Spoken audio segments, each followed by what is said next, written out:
Board of County Commissioners acts as a quasi-judicial body when it hears requests for rezoning and conditional use permits. Applicants must provide competent, substantial evidence establishing facts or expert witness opinion testimony showing that the request meets the zoning code and comprehensive plan criteria. Opponents must also testify as to facts or provide expert testimony whether they like or dislike a request is not competent evidence. The board must then decide whether the evidence demonstrates consistency and compatibility with the comprehensive plan and the existing rules in the zoning ordinance, property adjacent to the property to be rezoned, and the actual development of the surrounding area. The board cannot consider speculation, non-expert opinion testimony, or poll the audience by asking those in favor or opposed to stand up or raise their hands. If a commissioner has had communications regarding a rezoning or conditional use permit request before the board, the commissioner must disclose the subject of the communication and the identity of the person, group, or entity with whom the communication took place before the board takes action on the request. Likewise, if a commissioner has made a site visit, inspection, or investigation, the commissioner must disclose that fact before the board takes action on the request. Each applicant is allowed a total of 15 minutes to present their request, unless time is extended by majority vote of the board. The applicant may reserve any portion of the 15 minutes for rebuttal. Other speakers are allowed 5 minutes to speak. Speakers may not pass their time to someone else in order to give that person more time to speak. All right, welcome everyone. We're called to order here at 5:02, it looks to be. Ms. Bentley, before we get rolling, I understand that we have Commissioner Smith on the line. Is that right? That would be correct. All right. Ms. Bentley, do you want to go through whatever questions we need to do? Yes, thank you. Commissioner Please. Smith, can you see the commissioners on the dais? I can. And can you see the screen behind them? I can. Okay. Applicants and speakers, if you have documents that you have not previously presented to staff to put in the packet, you can present those documents to the commissioners and Commissioner Smith by using the projector to the right of the lectern that you'll be using, and the projector will put your documents on the screen behind the commissioners, and Commissioner Smith can see it there. That's all. Thank you. All right, perfect. Unless someone has an objection, I'm just going to skip all the way down to item G as in golf, public comments. Will that work? All right, hearing no objection, we'll go ahead and do that. We've got one public comment card under item G, Richard Heffelanger, and I apologize if I mispronounced that, from Coco. I'm sorry. I've got a scratch on my lens. I was actually just trying to figure out which optometrist to see to get this thing fixed up. Whatever you prefer. You're more than 6 feet away, sir. I don't want to offend anyone. No, you're fine. Good morning, or good evening this time. I didn't get to speak last time, so this is my first one. My name is Richard Heffelfinger. I live at 2000 Juniper Drive, Cocoa, Florida, 32926. I'm here representing myself. My topic is some of the solid waste stuff. I intended to speak, and I think I've reached out to just about everybody up here. You saw some of my email traffic. I wanted to speak on the 25th at the public hearing. I blew the meeting time, and I thought it was an evening, so that's my bad. So I'm going to kind of take this opportunity to vent, because after the meeting, I was really disappointed because I got the notice from the waste department. I saw the price increase. I saw a public hearing, and I said, man, I better get hot and present some stuff, or this is going to cost me, you know, whatever it is. It's really not a lot, but that depends on how much you make. So I said, hey, I got to get out there. And I busted my butt and put together some stuff, and I sent everybody here an objection to that, to passing that. I thought that was an objection to passing the contract. I didn't realize we were just forwarding documentation. So when I found out we were really just, I'm not sure what the public hearing was, you know, I think the contract's been let, and I think that, you know, the horse has left the stable. That kind of makes me a little upset. And I have to apologize to everybody here. I sent some pretty snarky comments to anybody who voted yes for that, because I thought you were voting yes to engage that contract. And it got snarky, and I apologize to the chairman, and I apologize to Rita, and I apologize to Mr. Smith. Is it? He's on as well, yes, sir. Oh, he's on the horn. So I would like to make that happen. I have a lot of material, and I wanted to have an opportunity to present that. I sent you some of that, and I hope that got into the public record. You know, I sent an objection as soon as I could get it, because I thought I wanted to give you guys time to look at that. If I had come up here to speak, maybe you would have acknowledged the fact that you saw my objection. And I objected to a lot of things that I didn't have all the information. I've only been working on this since that notice came in. So I didn't have a whole lot of time. I've had a little bit more time since then, And I would like you to really consider, I don't know if, I sent you almost like a PowerPoint slide of some ideas I had. I sent you the music, but I didn't send you the words. I would like the opportunity to discuss that in the future to because I think there was a lot of I don't know, nobody gave you guys anything. I know I gave it to you late, but I thought, hey, maybe that's my bad. I need to pay more attention, and I will in the future. But I think I have some ideas, but those ideas don't mean anything as long as that contract's a done deal. And I don't know, is it? Is there anything we can do? The contract's been let. So I had some ideas about, how to negotiate. I made some comments that I probably offended people because I accused the negotiation team of not being qualified. I didn't get an answer to that. Do they have professional negotiation training? You guys are taking on a multi-billion-dollar, I'm sorry. It's okay. If you want to wrap up, I'll give you a few seconds to Okay. do that. I'm not going to cut you off mid-sentence. That's just one of them, but you're taking on a multi-billion-dollar contract. And those guys, they don't play around. You know that. And I think they were a little bit, I would not have gone in against them. And I've negotiated contracts where I used to work. You're talking about $150 million contract, 7 years. And they wanted 29% increase in 1 year. Why? I don't remember the cost of living going up 29%. Where did they think they needed 29%? Have they been losing money?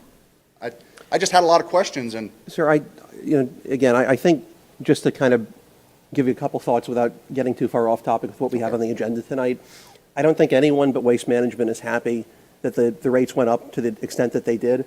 The problem is, just as if asphalt went up in cost, if every asphalt provider goes up in cost, it may not be fair, but we're stuck with the bids that we get. I wish it didn't go up. It's not that anyone sitting up here benefits or really has any sort of an advantage on the basis of that. I don't think any of us are getting fruit baskets. I don't want them, Waste Management, if you're listening. sorry about the fruit basket. No, actually, that was pretty funny. I've got to give you credit for that. I'll give credit where it's due. It was a good one. But, It was a good one. But, no, I'm happy to chat with you after this as well if you stick around for a few minutes. This should be a relatively quick meeting. I would do that. I appreciate it. Yes, sir. Thank you. All right. Thank you. All right, that's all we've got under item G for public comment, so we will move on to the 3H items. Item H1, and I think, but maybe I'm wrong, that the three items probably are going to be relatively incontroversial or uncontroverted, so I don't know that we need a tremendous amount of detail. If one of the commissioners wants more detail, certainly you're welcome to ask staff, and we'll have as much discussion as you'd like. So let's start up with H1, if we could, please. Skyview Plaza LLC, Page Lane requests a CUP for alcoholic beverages, full liquor for on-premises consumption in conjunction with a bar and a BU1 zoning classification. It's located in District 4. Commissioner Smith. Just one question for you on the staff. Was there some concern with respect to internal access to the adjacent business? Mr. Chair? Commissioner. Yeah, I have a couple of comments. It's suggested by staff that perhaps a visual buffer and acoustical screening would be in order for the outdoor patio, separating it from the residential lot. I would like to see that happen, and I would also like to eliminate any possible internal connection between this franchise and the adjoining adult entertainment business. And we have the applicant here, Mr. Smith, Commissioner Smith, Page Lane. Yes.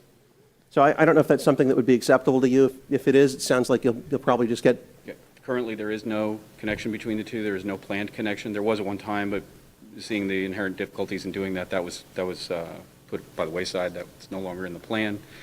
Even the two decks that are behind both establishments have a physical separation between them. You can't go, the only way to traverse one business to the next is to go out to the front and go through their front doors.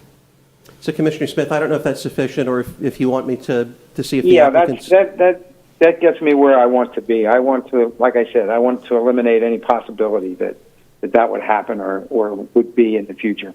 So do you want it to be included as a condition in the CUP? Yes, just to prevent anything from being changed in the future without coming back to whatever commission is sitting at that time. Is that all right, Mr. Lane? That's agreeable to all parties, yes. Perfect. Okay, he's saying that that's agreeable. So Commissioner Smith, I'll go ahead and take that as a motion on your behalf, if that's all right. Yes. And the visual buffer and the acoustical screening, are we good with that? That's contemplated in the motion. I'll go ahead and second that motion. Any further discussion? Seeing none, all in favor, say aye. Aye. Any opposed? Passes unanimously. Thank you, sir. Thank you for your Thank you. time. Appreciate it.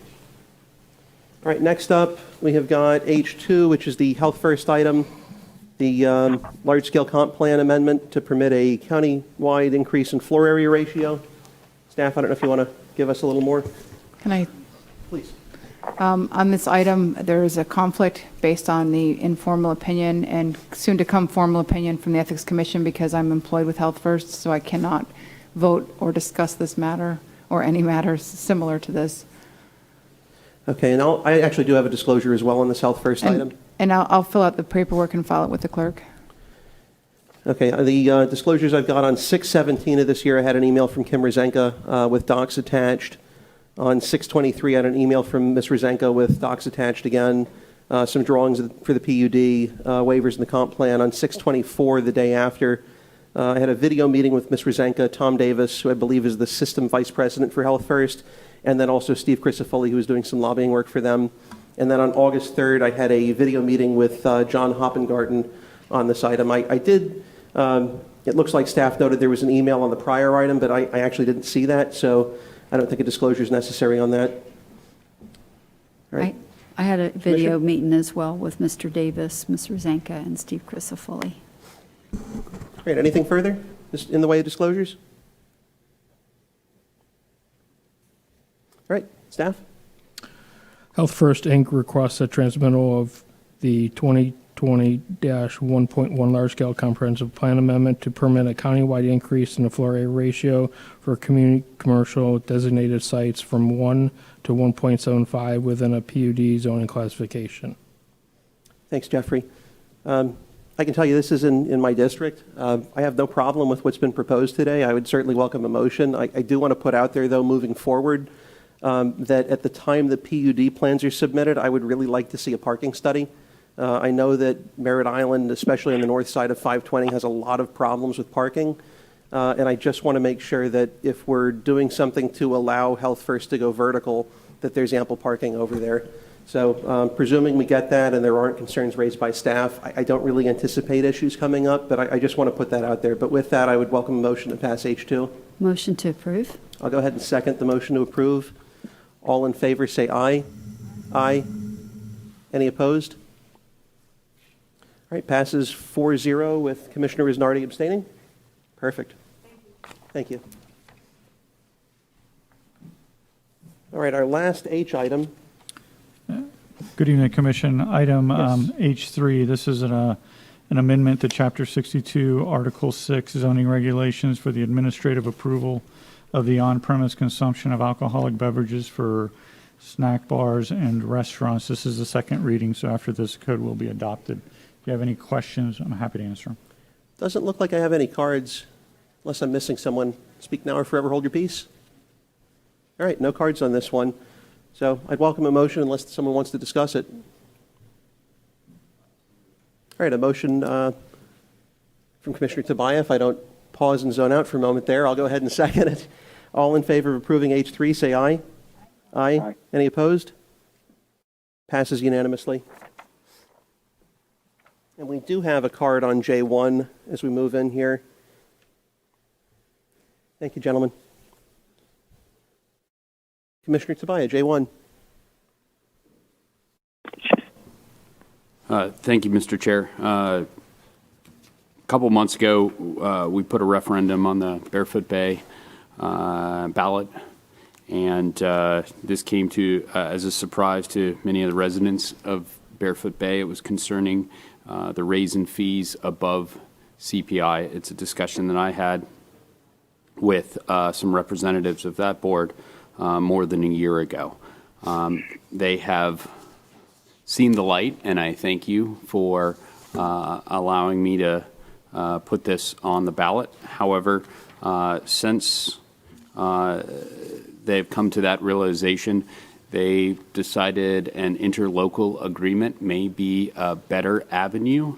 That interlocal agreement, drafted by Mr. Eppinger and checked by the county attorney's office.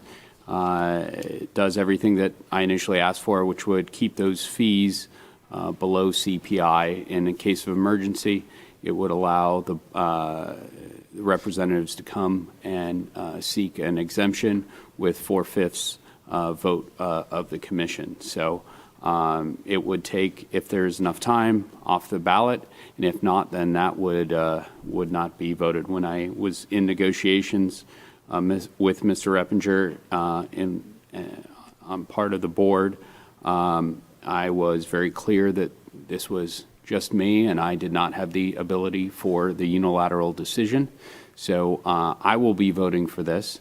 However, I fully respect you guys. If you decide that this is not the right direction to go, I thank you, cannot thank you enough for sticking with me and allowing me to put this on the ballot. So you've done me a huge favor. I greatly appreciate it. And again, I do not care how you vote on this, but I will be voting in favor of approving the ILA, and then another motion to rescind the resolution, which is the one we passed, 20-001. Thank you. We do have one card, Cliff Reppinger from Melbourne, and it says if necessary. I'm not really sure whether it's necessary or not, so I'll go ahead and have you come up. Thank you, Mr. Chairman. Honorable Commission members, my name is Cliff Reppinger. My business address is 730 East Strawbridge Avenue. I'm an attorney with the law firm of Whitebird, and we serve as general counsel for Barefoot Bay Recreation District. As Commissioner Tobias advised you, in May of this year, the board approved a resolution calling for the referendum election on the question of whether the district whether their authority to collect via the uniform method of collection, their assessment, should be revoked. In an effort to avoid that referendum election and the possible negative consequences associated with it, my office worked with Commissioner Tobias, who graciously agreed to try to help find a solution to that problem. And we worked with the county attorney's office to develop the interlocal agreement to limit future assessment increases of the district's assessment rate to the CPI percentage that's found in the county charter. The Board of Trustees of Barefoot Bay Recreation District approved the interlocal agreement on August 25th, 2020, and they authorized me to come here and present it to the County Commission as well. Along with the interlocal agreement that's in the package, you also have a resolution rescinding the prior resolution 2020-001 calling for the referendum election, and we are also asking for the Commission to pass that resolution as well. Hopefully that will be enough time to take that language off the ballot. If not, we will send out subsequent notices instructing that the ballot not be counted. All right, I appreciate it. Thank you, sir. Thank you. All right, so do we have a motion, Commissioner Tobias? Sure, and this is probably should do these separately. So the first one is to approve the ILA with Barefoot Bay Recreation District. All right, so I'll go ahead and second that motion. Any discussion? Hearing none, all in favor, say aye. Aye. Aye. Aye. Any opposed?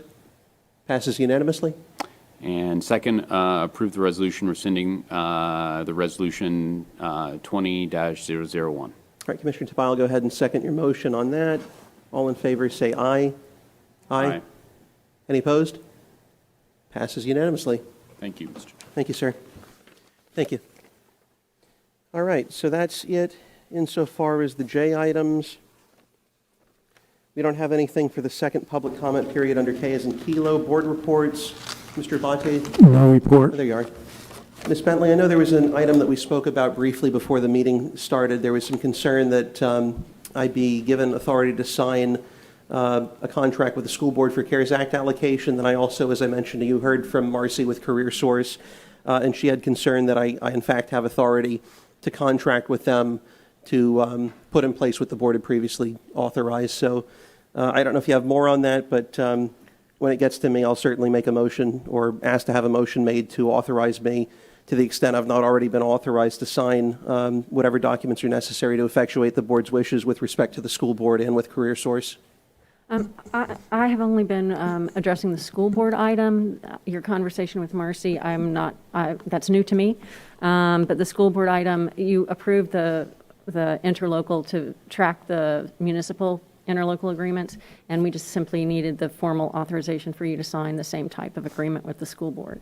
Perfect. So actually, at this point, I might as well go ahead and ask to have a motion. So would this authorize me to execute whatever documents are presented to me by legal in accordance with the board's wishes with respect to CARES Act allocations to the school board and to Career Source to the extent that I don't already have that authorization?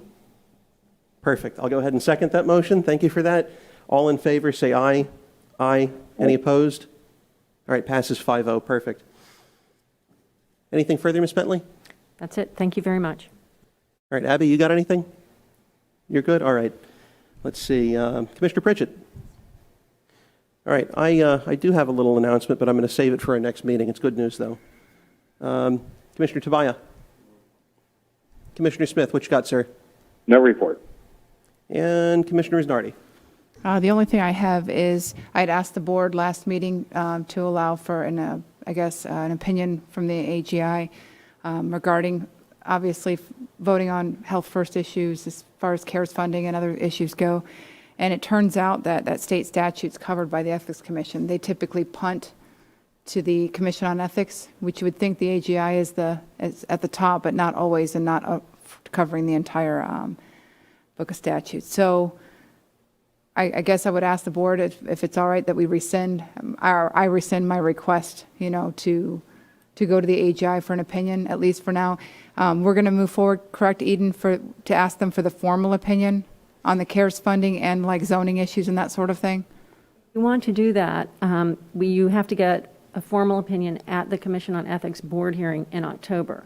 But I would like to at least do that, so it's because right now we have an informal opinion, and there's been a lot of question, because there's other situations where it doesn't exactly. We can ask them to do that. If you want to appeal further, if they. It goes to the, it goes to the first DCA, and you Yeah. won't have an opinion until 2021. And I don't think we should appeal it once we have the formal opinion, but I'd like a formal opinion on this, since this is going to hopefully impact me for another 4 years. And I don't want to, I want to make sure I'm doing my job by voting where I'm supposed to and not voting if I need to abstain. So I'd like that in solid, formal opinion manner. Commissioner Tabaya, I don't know if that's a new light. Thank you, Mr. Chair. Yes, sir. Ms. Bentley, can you explain how the formal opinion works? Would we have to send you up to Tallahassee, or is that something we can do remotely? I would think at this point, I'm sorry, with the pandemic, I'm hoping that it could be remote. It may be that they simply review it and we get some sort of recommendation, and we may be able to not go at all. We'll have to look at that and see. I can come back with a report on that, since it won't happen until October. Okay.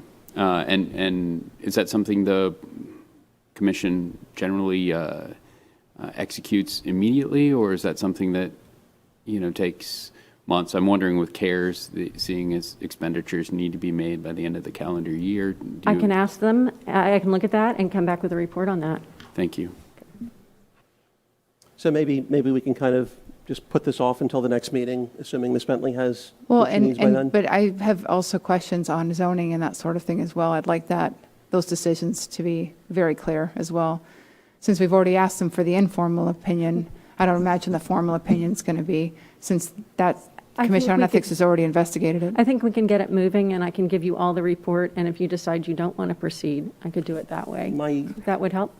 My one and only concern, if it's simply sending them a letter and having staff spend an hour or two putting it together, that's obviously, I don't have an issue with that. I would never have an issue with that.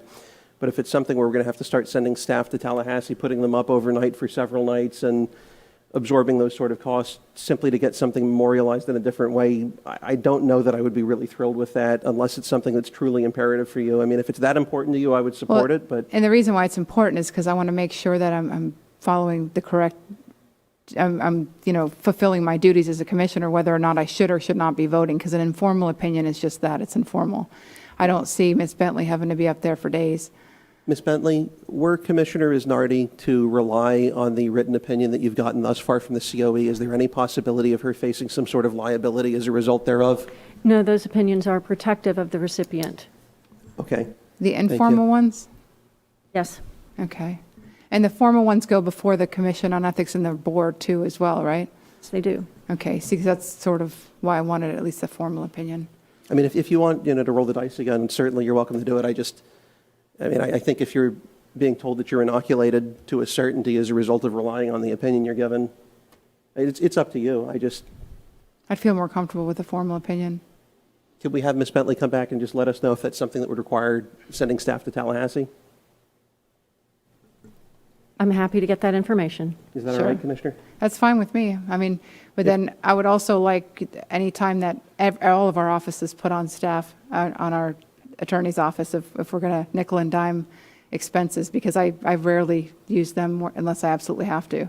So, it's fine, and I'm not even necessarily complaining. Again, I want to Sure. make sure that I'm doing the proper and legal thing. And I think that's the most solid way I can do that is making sure I have a formal opinion. Commissioner Pritchett? Ms. Bentley, is there other than, maybe staff having to go to Tallahassee, and we don't even know if you can do this, is there an exorbitant cost for doing a formal opinion? We haven't done one in recent years, Okay. so I really don't have a cost estimate on it at this time, but I could probably, between now and next Tuesday, your budget hearing, have that information. I may be able to get it out to you in an email format. There may be some way of getting, estimates of what other similar types of appeals have taken time-wise. That's really what you're talking about, time, and then travel if that were required. Okay, because, if we have a commissioner up here that it's important to them to feel like they're doing their job adequately up here, I would be very hesitant to block that, just because I know our time's valuable in what we do, and if she feels like it's going to stop her from being able to do her job appropriately, then I'm probably going to err on the side of supporting that. So. And just from my perspective, and it's tough to take the attorney hat off with this, but from my perspective, with whatever hat on folks care to perceive there, I had no problem with getting a Commission on Ethics opinion. My understanding is that those are absolutely conclusively protective of the individual that acts in reliance on that opinion, because they are essentially the big dog at the top. I thought it was a little odd to go the Attorney General route. I didn't think that an AGO would ever conflict on a Commission on Ethics opinion if one was even given. I would think that out of deference to the other agency that they wouldn't give one, but I figured it doesn't hurt to ask. It's a little bit of staff time, but there's not really a tremendous cost associated with it. But if we're asking essentially just to get what we've already been told put in a more formal format, knowing full well that there is absolutely no possibility of liability with reliance on what's already been provided, that's where I start to wonder if it's perhaps a bit overkill. There's a chance that they could change their mind, but it's essentially when you start appealing things up, most appeals aren't successful. The higher you kick them up, the less likely you are to have a decision the other way around. Commissioner Isnardi? Yeah, Ms. Bentley, correct me if I'm wrong, it's not, the way, when I spoke with you, I didn't see this as a big issue, like as far as a tremendous cost or anything to us, because we've already asked the questions. What we're asking for is a formal opinion. We're not asking for. We've done the basic research. Right. That's true. Do you certainly. see a tremendous cost for us to ask for a formal opinion? I don't see it taking more than 8 hours of our time internally. Okay. I'm not even sure it would take that much. I would have to really get into the rules and see exactly what we have to submit, that sort of thing, to give you a good estimate.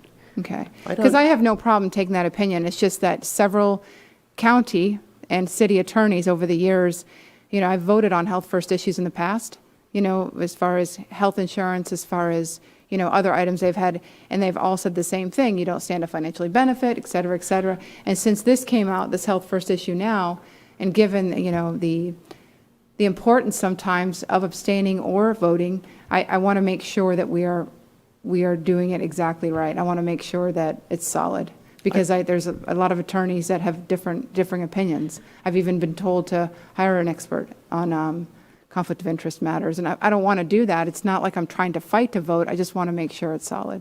So if 8 hours of our county attorney's time, if we can't ask that we commit that, That's fair.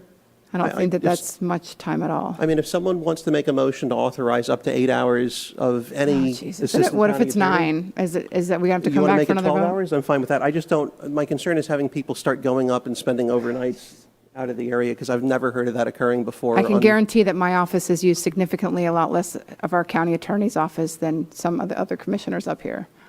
So if that's the, if we're nickel and diming everything. Ms. Bentley, when was the last time that you had requested a formal opinion from the Commission of Ethics, Commission on Ethics? Oops, never have. Never have. So that's an atypical request? I have not seen it before. And how long have you been with the county?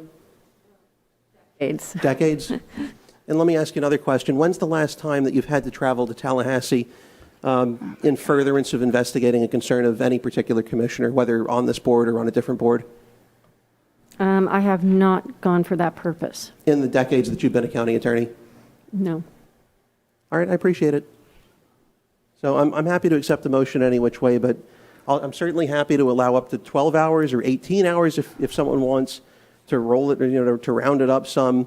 But I just have a concern pushing and pushing to ask for a different answer, which frankly, and maybe it's not diplomatic, it almost strikes me as not liking the results of an election, so asking for a recount, not liking the recount, so asking for a recount again. Not even close. But in all fairness, I mean, and I'm not going to put Ms. Bentley on the spot by asking you how many hours you've committed toward each commission offices, not just handling legal matters for commission offices, but as far as how much time you've committed for things you probably never had to do before. I'm not going to get into a back and forth with that. I just asked for a formal opinion. I don't think it's really too much to ask, given the information that I've been told over the years by expert attorneys in the field for decades as well. So all I can do is ask the board to allow for it, and if the board says no, the board says no.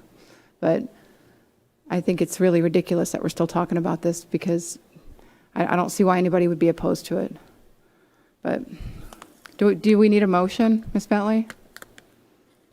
Yes, in this situation you do. I'm sorry. Okay, then I want to make a motion to allow for the county attorney's office to request a formal opinion on Health First conflict of interest and myself.